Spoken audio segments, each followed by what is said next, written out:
here is La Vie en Rose.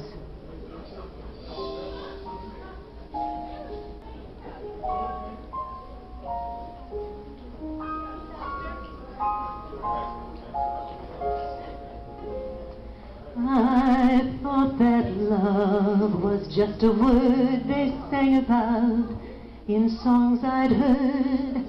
It took your kisses to reveal that I was wrong and love is real.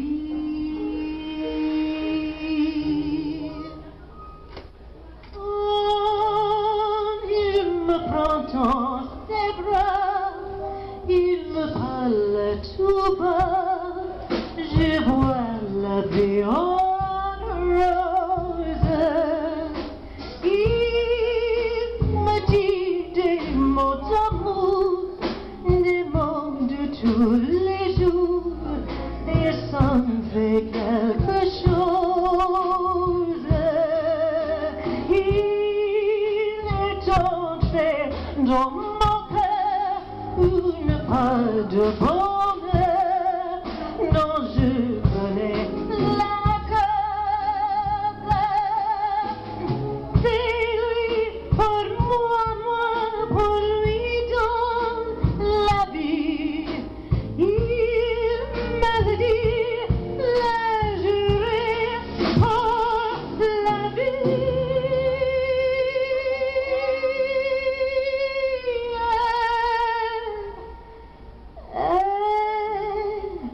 Dès que je l'aperçois, alors je sens en moi mon cœur qui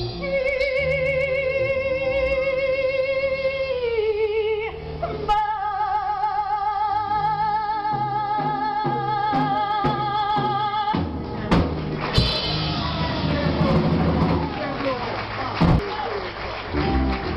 Isn't she lovely?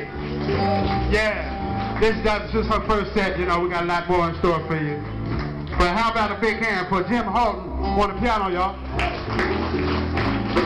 And the man laying down that big echo on that bass, that's Lee Smith, the father of Christian McBride over here. That's right. All these cats came up from Philly, you know? Had to import them. An amazing drummer. He just keeps that beat for you. Go ahead, take one, look. We ain't give him a chance to stretch out. Go ahead, stretch out one.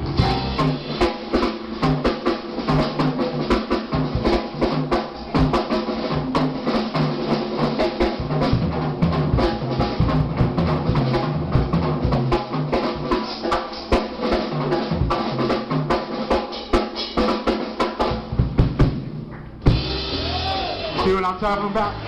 Don't lose a beat. Yeah, that's Lucky Thompson on the drums, ladies and gentlemen. All the way from Philly. And my partner, we go way back.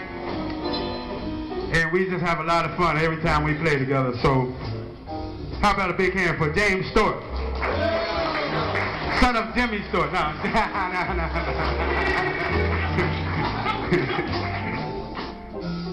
And we go way back too. We went to school together, Berklee College of Music, and even further back than that, we're not going to talk about. But now we ain't going to say how long ago that was.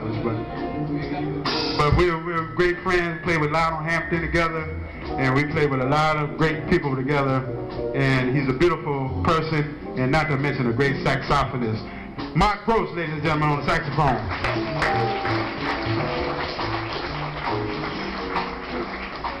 And this guy right here, we go back, if you can look up on the internet, they got pictures of us actually playing in a big band in 1976.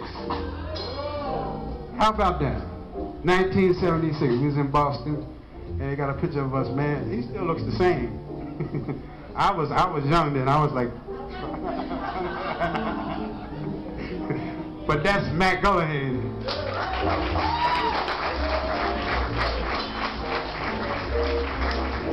And without a doubt, this guy, he's going to be, he's going to be next, he's the guy that's going to be out there like George Benson and all the guys. He's already been playing with George Benson, and he's a beautiful, beautiful guy, man. He's humble, you know what I mean? Some guys just, hey man, can you turn down or do this?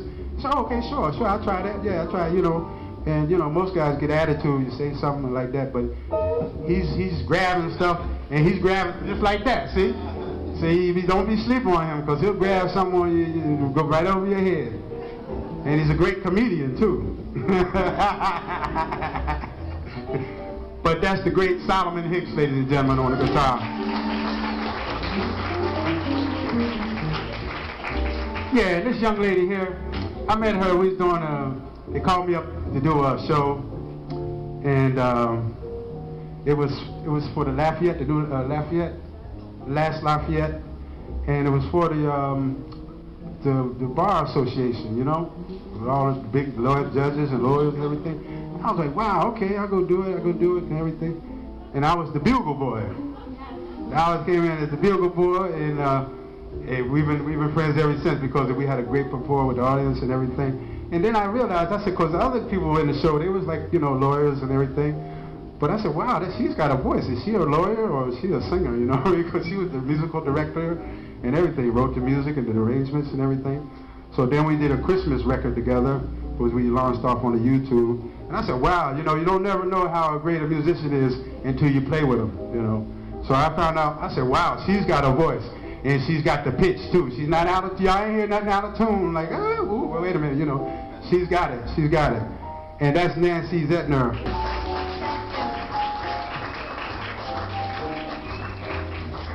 And yours truly, Mike Gray. This is our 14th concert for my dad, Al Gray. You know, Pops. You know, how we started this was my dad, you know, he wanted to have a thing for diabetes. He had diabetes, you know, he lost toes and everything like that. We're not going to talk about it, but he was, you know, he was so optimistic that he was going to continue on and everything. And he had this concert for diabetes that was going to be on June 6th, which is tomorrow, which is his birthday, you know. And so he passed on March 24th, 2000, you know, the year before the 9/11, you know, because he always told me that, you know, you can't make it, Mike, until I'm done, you know. And I'm like, I'm too anxious to make it, you know. But then when he was gone, man, I cried like a baby, because I said, man, don't go now, I'm not ready, you know.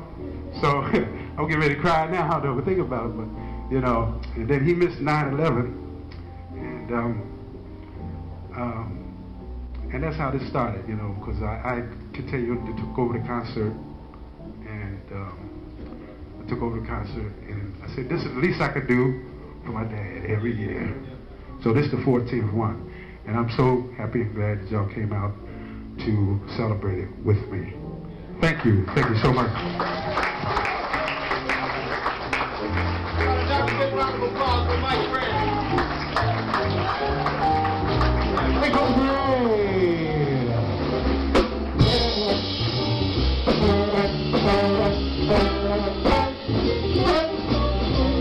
Fellas, come on down to Duke's place.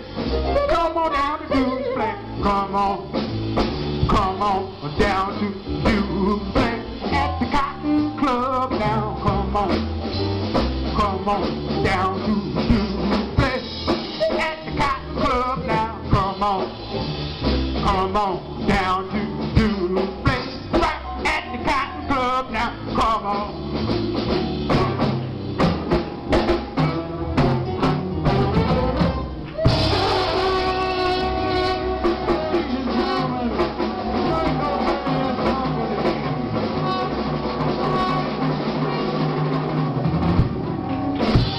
Michael Gray and Company. I think they deserve a standing ovation. Ladies and gentlemen, thank you. Michael Gray and Company. We got still a lot more. Yeah, stretch your legs, because we got a long step for y'all next. We're just getting started.